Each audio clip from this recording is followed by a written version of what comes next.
And it's my honor to interview today Ms. Ikra Hassan Chaudhary. She's member of the Parliament, Kirana constituency. She's member of Samajwadi Party.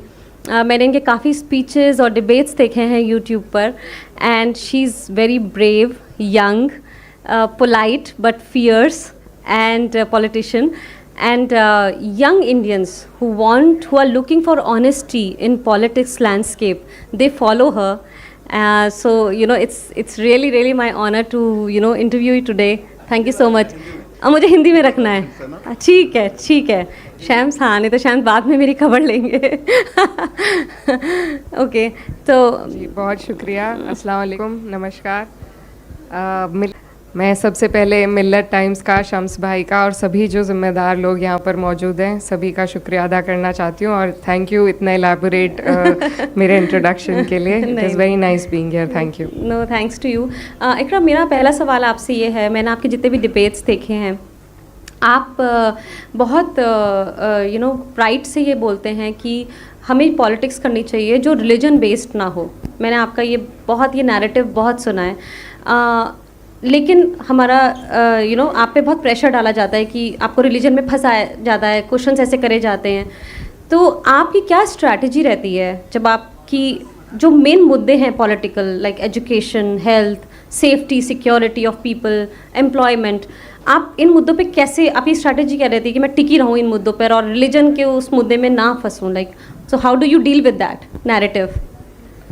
फंसना नहीं है, हमें दोनों ही चीज़ों को balance बना के रखना है। कहीं पर अगर नाइंसाफ़ी हो रही है, फिर वो मज़हब मेरा हो या किसी और का हो, मेरी कॉन्स्टिट्यूंसी का कोई भी ऐसा इलाका हो जहाँ पे किसी और मज़हब के साथ भी अगर बेहुरमती हो रही है, उनके साथ नाइंसाफ़ी हो रही है, तो जिस पद पर मुझे वहाँ के लोगों ने बिठाया है, मेरा फ़र्ज़ ये है कि मैं उन सब के लिए आवाज़ उठाऊँ। और उसके साथ साथ जब पार्लियामेंट में जब भी बात करने का मौका होता है तो हम हमेशा कोशिश करते हैं कि जो चीज़ें सुन के हमें न्यूज़ में, मीडिया में दिक्कत होती है उसको रख सकें, लेकिन उसको एक लॉजिक के साथ बैक कर सकें। हाँ। कि कोई हिंदू है, मुसलमान है, सिख है, ईसाई है, हम सब की अगर आप देखेंगे तो बुनियादी जो हमारी ज़रूरतें हैं, जो हमारी परेशानियां हैं, वो एक ही हैं।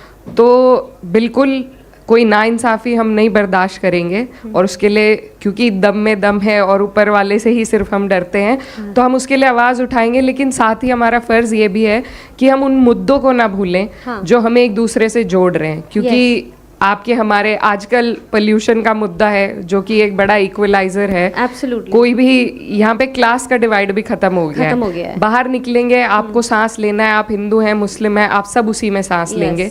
तो इस तरह के मुद्दे हैं जिनको कोशिश करके हमें आगे रखनी है। क्योंकि ये एक बाइंडिंग फैक्टर है हमारे पूरे समाज के लिए, हमारे देश के लिए। तो यही मेरी कोशिश रहती है कि उन सभी मुद्दों को भी हम आगे रखें एक लॉजिक के साथ, और साथ ही ये भी हिम्मत दिखाएं कि अगर हम पे या हमारे किसी साथी पे कोई भी नाइंसाफ़ी है तो उसके लिए हम मजबूती से आवाज़ उठा सकें। हाँ, इसी पे मेरा नेक्स्ट क्वेश्चन है कि जो ये डिस्क्रिमिनेशन है, direct discrimination, are you angry और स्कैर्ड ऑफ दिस? मतलब ये जो डायरेक्ट डिस्क्रिमिनेशन है, इससे आपको तकलीफ होती है, या साइलेंस जो फॉलो करता है डिस्क्रिमिनेशन को, उससे आपको ज़्यादा लगता है कि, तो इन दोनों में आपको किस में आपको ज़्यादा फिक्र होती है?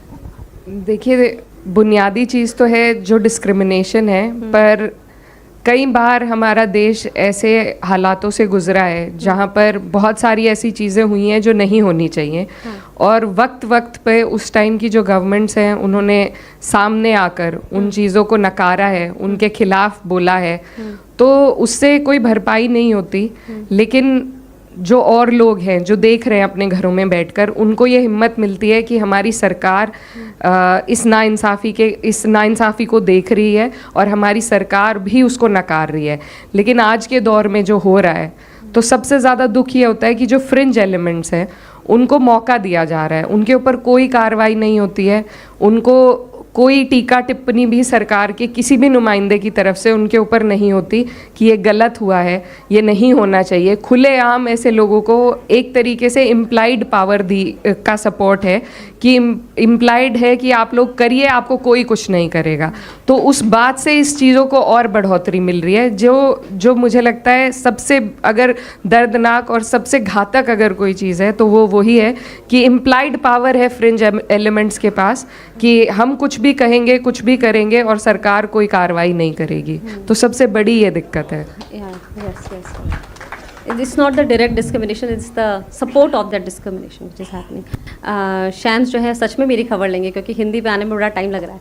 अच्छा, मैं आपसे ये पूछना चाहती हूँ, आपके फेवरेट मीडिया में कौन है? आप मतलब कि इन द सेंस कि मेन स्ट्रीम मीडिया है आपका फेवरेट, या यूट्यूब जो जर्नलिस्ट हैं जो उभर के आ रहे हैं? और मैं एक्चुअली जब भी प्रोटेस्ट वगैरह में जाती हूँ तो मुझसे पूछा जाता है कि आप मेन स्ट्रीम मीडिया से हैं, यूट्यूब वालों से हैं, यूट्यूब से हैं, क्योंकि हम यूट्यूब जर्नलिस्ट को इंटरव्यू देना चाहते हैं। तो आपका क्या रहता है? सबका मुझे लगता है टीवी देखना हमने बहुत पहले बंद कर दिया था। एक जो नज़ारा है डिबेट का वो यहीं पे आप लोगों के माध्यम से हमें देखने को मिला, और इसी तरीके की हजरत भी उठकर चले गए उस दौरान, और सभी ये सोच रहे थे कि ये बेफिजूल की बातें हैं। एक नैरेटिव बिल्ड कराया जाता है, लोगों को एक स्क्रिप्ट दी जाती है, वो अब सब समझ चुके हैं। तो हम सभी लोग इंडिपेंडेंट जर्नलिज्म को, ब्रेव जर्नलिज्म को सपोर्ट करते हैं और कोशिश करते हैं उन्हीं के साथ ज़्यादा हम बातचीत करें। ओके। इकरा, मुझे प्लीज़ बताइए कि आपका ऑनलाइन आप काम कर रही हैं, राइट? आपने गूगल के साथ, फेसबुक के साथ अभी मीटिंग भी करी है। क्या मुद्दे डिस्कस करें आपने उनके साथ? आप किन चीज़ों पे काम करना चाहती हैं जब आप उनसे मिली हैं? देखिए, ट्रोलिंग मेरे हिसाब से न सिर्फ अपना पर्सनल अकाउंट में सामने रखूँगी, बल्कि रोज़ हम देखते हैं कि जिस तरीके से एक आर्मी लगी हुई है, जो खास तौर पर महिलाओं को मैं कहूँगी, क्योंकि हमें दो तलवार, महिला पॉलिटिशियंस हो या कोई भी महिला जो आगे आना चाहती है, आपके पास कई जरिए उन्हें टारगेट करने के, किस तरीके की बातें उनके खिलाफ कही जाती हैं। हर धर्म के लोग, जैसा मैंने आपको बताया मेरे खुद के साथ ऐसा हुआ है। तो इन चीज़ों को काउंटर करने के लिए हमें कुछ ना कुछ तरीका बनाना पड़ेगा। क्योंकि ऑनलाइन जो है, ऑनलाइन दुनिया अब एक पब्लिक स्पेस बन गई है। हमारी पब्लिक स्पेस के लिए हमारे देश के कानून हैं। अब तो BNS हो गया है, तो वो देश के कानूनों से हम पब्लिक स्पेस को डील करते हैं। इसी तरीके से online space is the new public space, और उसको डील करने के लिए पुख्ता कानून, जिनमें सज़ा भी हो, जिसमें आपका पता चल सके कि कौन ऐसे जिन पे कार्रवाई हो सके, उस तरीके के सख्त कानूनों की ज़रूरत है। क्योंकि हर रोज़ ये इंसिडेंट्स बच्चों के खिलाफ बढ़ते जा रहे हैं, और ये एक धंधा बना लिया है लोगों ने। तो मुझे लगता है उस पर रोक लगाने की ज़रूरत है, और एज पॉलिसी मेकर्स हमारा फ़र्ज़ है कि ऐसी चीज़ों के लिए हम नियम कानून के लिए पैरवी करें। तो वही कोशिश है। Very nice. Okay, so you basically you want to know कि अगर कहीं से कुछ ऐसे आ रहा है नेगेटिविटी, तो वो कहाँ से आ रही है, तो आपने इसलिए उनके साथ मीटिंग वगैरह करी। Very nice. पॉलिटिक्स में यंग लोग आए, उनके लिए आप क्या कहना चाहेंगे? बहुत थिक स्किन होनी पड़ती है। हाँ। और लेकिन ज़रूरी है कि हम लोग जो घर बैठकर हमें बहुत सारी चीज़ों पर नाराज़गी होती है, गुस्सा होता है, उसको चैनल करें एक पॉजिटिव वे में अपने देश के लिए, अपने मुल्क के लिए। और मेरी यही सभी से गुजारिश है कि जो भी लोग आगे आ सकते हैं कोशिश करके, उन्हें ज़रूर आना चाहिए। क्योंकि अक्सर मैं ये सोचती हूँ कि मेरे आने से क्या फ़ायदा या नुकसान है, लेकिन अगर मैं नहीं हूँ तो मेरी जगह एक बीजेपी का आदमी रहेगा। तो उससे बेहतर है कि हम लोग रहें और अपना जो काम है सबको जोड़ने का, सिर्फ एक मज़हब को जोड़ के हम नहीं आगे बढ़ सकते हैं। मैं फिर से कहूँगी, हमारे मुल्क में ऐसे बहुत लोग हैं जो अमन पसंद हैं, जो भाईचारे में रहते हैं, जीते हैं, और उन लोगों को जोड़कर हमें आगे लाना पड़ेगा। नहीं तो इसी तरीके के नफरती चिंटू लोग जो हैं वो ही आगे रहेंगे और वो ऐसे ही कानून बनाएंगे। तो कोशिश यही होनी चाहिए कि हम लोग आपस में प्यार बढ़ाएं और ऐसे लोगों को आगे आने का मौका दें जो सबके लिए बात करें, जो सबके कानूनों के लिए बात करें। हमारा मज़हब एक पर्सनल है हमारा, उसमें कोई इंटरफेरेंस मैं ना करूं किसी के में और कोई ना करे मेरे में, और ये एक पर्सनल स्पेस में रहे। लेकिन जो बुनियादी चीज़ें हैं, जो हमारे बच्चे हैं, नौजवान हैं, उनके लिए जो नीतियाँ बननी चाहिए, उसके लिए सभी जो लाइक माइंडेड सिविल सोसाइटी के लोग हैं उन्हें आगे आना ज़रूरी है। Thank you Iqra. ऑडियंस में मुझे पक्का पता है बहुत क्वेश्चंस होंगे, तो किसको कैसे करें? अक्कड़ बक्कड़ बम्बे वो करना पड़ेगा क्या? शैम्स बताएंगे कैसे करें हम? ऑडियंस के क्वेश्चंस कैसे हाँ ठीक है, माइक प्लीज़, वॉलंटियर्स प्लीज़ आप, लेकिन अपने क्वेश्चन बहुत छोटे रखिएगा प्लीज़, और जैसे मैंने छोटे छोटे रखे थे अपने। अपना नाम बताइए और आप कहाँ से हैं? मेरा नाम आरिश है, मैं जामिया का जर्नलिज्म का स्टूडेंट हूँ। अच्छा। मेरा क्वेश्चन आपसे ये है कि हर पार्लियामेंट सेशन शुरू होने से पहले बीजेपी एक लेवल प्लेइंग फील्ड तैयार करती है, और वो जो मुद्दे आपसे बात करना चाहती है कि आप लोग इन मुद्दों पे बात करें, उन्हीं मुद्दों पे आप लोग बात करते हैं। लेकिन जैसे कि अभी लास्ट सेशन में वो चाहते थे कि पोल्यूशन पे बात ना हो, वंदे मातरम पे बात हो, तो वो आप लोगों को इसमें फंसा देते हैं कि आप इन मुद्दों पे बात करिए, उन पे ना कीजिए। आपकी पार्टी इंडिया अलायंस इन मुद्दों से हटकर, जो बीजेपी तैयार करती है उनसे हटकर किस तरीके से बात करेंगे, ये आप लोग कब सीखेंगे, या फिर कब उन मुद्दों पे बात करेंगे कि जिन पे बात होनी चाहिए? बीजेपी एक नैरेटिव बना देती है, आप लोग उन्हीं मुद्दों पे उनसे बात करते हैं। अच्छा, हाँ, तो स्ट्रैटेजी बताइए। हाँ, बहुत शुक्रिया, आपने बहुत अच्छा सवाल किया, और इन चीज़ों की जानकारी हमें भी अब लग रही है कि बीएसी की जो मीटिंग होती है उसमें लेना देना चलता है कि आप इस पे बोलेंगे, उस पे बोलेंगे। तो लेकिन इसमें एक अहम पहलू जो शायद आपके जहन से रह गया, वो ये है कि हमारे जो स्पीकर हैं वो एक पार्टी से ताल्लुक़ रखते हैं, तो वो जब चाहते हैं वो तब सदन को स्थगित कर देते हैं। आज भी उन्होंने 2-3 बार किया, तो उस पर हमारा कंट्रोल नहीं रहता है। लेकिन मैं आपको ये बताना चाहती हूँ कि पिछले सेशन में जो पोल्यूशन का इशू था, डे 1 से एडजर्नमेंट मोशन, कॉलिंग अटेंशन और शॉर्ट ड्यूरेशन और हर तरह के मोशन, मैंने खुद रोज़ 3 मोशन फाइल करे हैं, और रोज़ हम उसी पे 0 आर डालते थे, लेकिन सब्जेक्ट देखकर उसको रिजेक्ट किया जा रहा है क्योंकि उनके पास वो नंबर्स हैं, वो मेजॉरिटी है। तो ये बात आपको और हमें भी जहन में रखनी पड़ेगी कि उसका हमारे पास तोड़ सिर्फ पॉलिटिक्स में जीतने के बाद ही हो सकता है। इस तरीके से जैसा आपने कहा कि हम सीख नहीं पा रहे, हमने बहुत कोशिश करी है, लेकिन हम नंबर्स के लॉजिक को बीट नहीं कर सकते हैं। लेकिन उसके बावजूद हमारी कोशिश रहती है कि ये जो अहम मुद्दे हैं, ये इंडिपेंडेंट जर्नलिज्म और मिल्लत टाइम्स जैसे चैनल के माध्यम से आप लोगों तक पहुंचाए जाए। इतनी पाबंदी है कि बैलेटिंग सिस्टम एक अपने आप में एक अलग से, जैसे जुडिशरी का कोलिजियम सिस्टम है, मेरे हिसाब से उसी तरीके का ये बैलेटिंग सिस्टम है, क्योंकि एक ही तरह के लोगों के क्वेश्चंस भी आते हैं। तो बहुत सारी चीज़ें ऐसी हैं जिसमें हम रह जाते हैं क्योंकि हमारे पास उस तरह के नंबर्स नहीं हैं, और कोशिश यही है कि आप लोगों की मदद से अगली बार या किसी विधानसभा में हम वो नंबर्स ला पाएँ जिससे हम वो मुद्दे उठा पाएँ जो हमारे जहन में हमें ज़रूरी लगते हैं। जी, अस्सलाम वालेकुम। मेरा एक छोटा सा मुख्तसर सवाल है। मेरा नाम मोहम्मद मसूद है, मैं प्रतापगढ़ से हूँ। इसलिए हमारा समाज जो है एजुकेशन में, तालीम में बहुत पीछे है, तो इसके लिए हमें क्या करना चाहिए कि हमारे समाज उठे, तालीम में आगे आए, क्योंकि हम तालीम में बहुत ज़्यादा पीछे हैं। इसकी हमें महसूस होनी चाहिए फिक्र।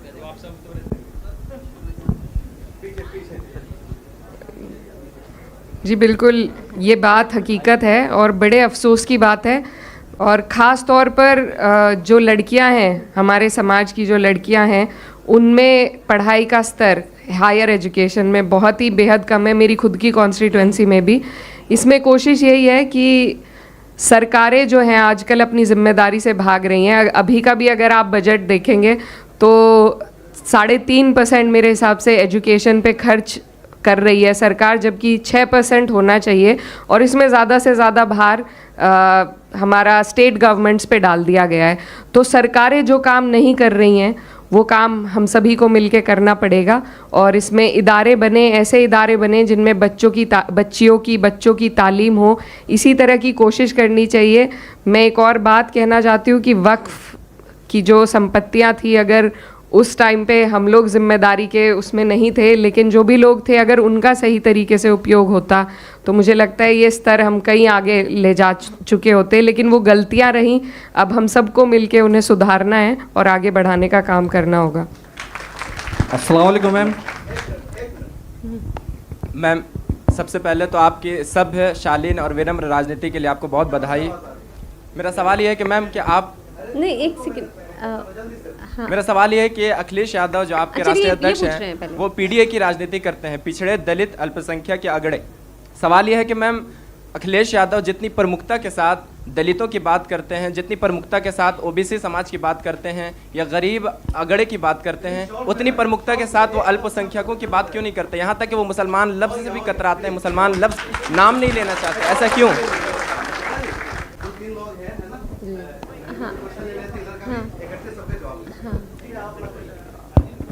मैम, मेरा question actually it is not a question, it is more than a request. अभी यहाँ पर काफ़ी सारे हमारे भाई बैठे हुए हैं जो सब लोग ताली बजा रहे हैं हर उस बात पे जो मुसलमान के लिए आवाज़ उठाने पे करी जा रही है, मगर इनमें से कितने ऐसे लोग हैं जो अपनी औलाद को ये कहेंगे कि जाओ तुम भी आज एक शम्स बन जाओ, या जाओ तुम भी आज एक इकरा बन जाओ। तो मेरी आपसे यही गुजारिश है कि आप इनको ऐसा रास्ता बताएं कि इनके आपके वालिदैन ने जैसे आपको इस चीज़ के लिए स्ट्रॉन्ग किया होगा, क्योंकि आज आप जहाँ खड़ी है it is very difficult to stand over there, but then how they are being a parent and how they are being your support, I really want you to tell these people that thing. Thank you. Thank you, thank you. आप हाँ जी, अस्सलाम वालेकुम ma'am. Ma'am, मेरा सवाल है, आपने अपनी शिक्षा लंदन स्कूल ऑफ इकोनॉमिक्स जैसी प्रतिष्ठित संस्था से पूरी की हुई है। हमारे देश में काफ़ी लोग विदेश में तो बहुत अच्छा कर रहे हैं, लेकिन मुल्क के भीतर उन्हें वह इकोसिस्टम नहीं मिल रहा।